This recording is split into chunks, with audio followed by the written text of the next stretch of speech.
It wasn't until the 17th century that Isaac Newton described the fundamental laws of motion, and we understood the answer to these three questions. What Newton recognized was that things tend to keep on doing what they are already doing. Newton's three laws of motion. Newton's laws can help us to understand how cars, bikes, and many other things move, even people. Let's talk a little bit about when we see them in everyday life. In simple terms, the first law, or law of inertia, occurs when an object remains still, unless something or someone moves it. The second law is used to explain why it takes less force to make a bike move forward than something that's heavier, like a car. And the third law of action and reaction happens when you throw a ball against a wall and it bounces. Every action, no matter how small or simple, has a reaction. Newton's first law. Newton's first law of motion, also called the law of inertia, wasn't an idea he came up with on his own. He had been thinking about the experiments of another scientist named Galileo, and then added his own ideas.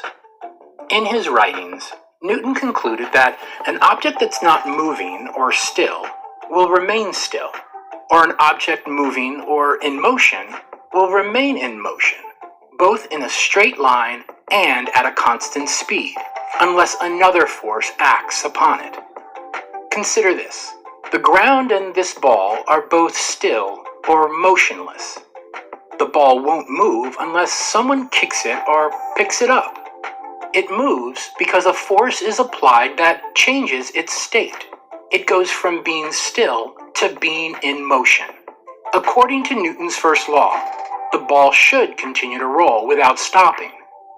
But at some point it does stop. This happens because the foot's push isn't the only force acting on the ball. There are also other forces affecting it that we might not notice, like friction and gravity. Friction occurs when two moving objects touch each other, or if one is moving but the other remains still. It's an opposing force that affects the motion of things. Let's go back to our example. While the ball's rolling, it's rubbing against the grass. Friction makes the ball slow down little by little. The force of gravity is also pulling the ball downwards. Both of these factors affect the ball's movement. When the ball stays still, it's because all of the forces are equal. But when it gets kicked, this greater force causes the ball to move. If gravity and friction weren't there, the ball would keep moving forever, like a rocket in space. That's because of Galileo's concept of inertia. Objects at rest stay at rest, and objects in motion stay in motion. Newton confirmed this idea. Objects move in the same direction and at a constant speed unless acted on by a force.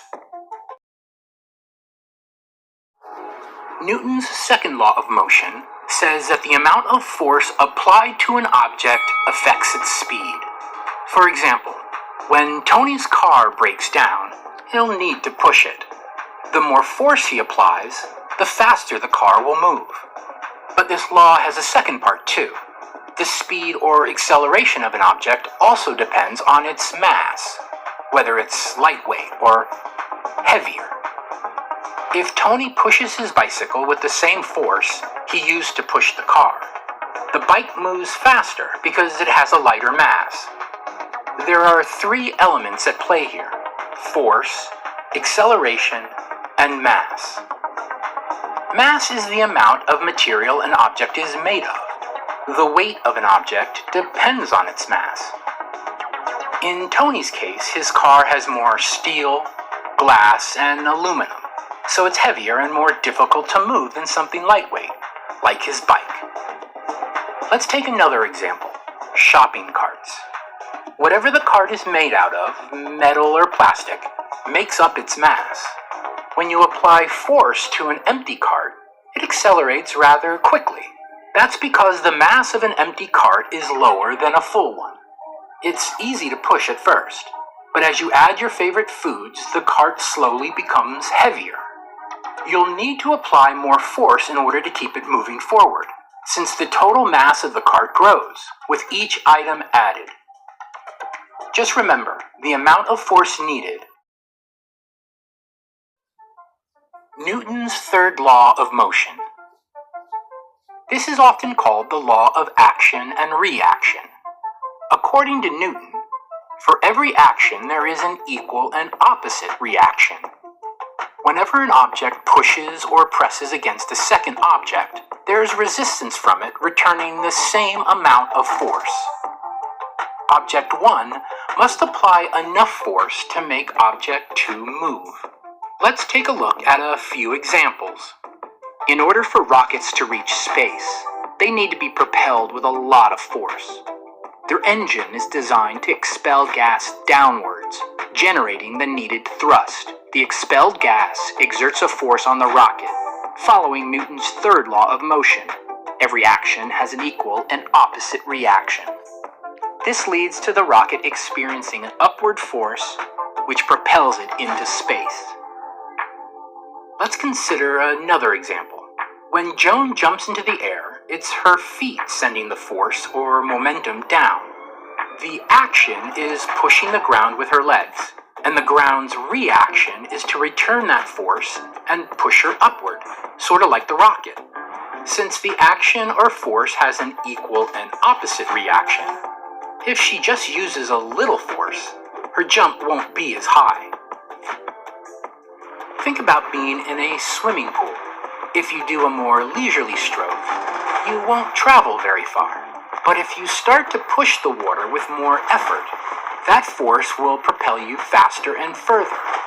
And soon you'll find that you've made it to the other side of the pool. This sums up Newton's third law of motion, which we can see in action all around us.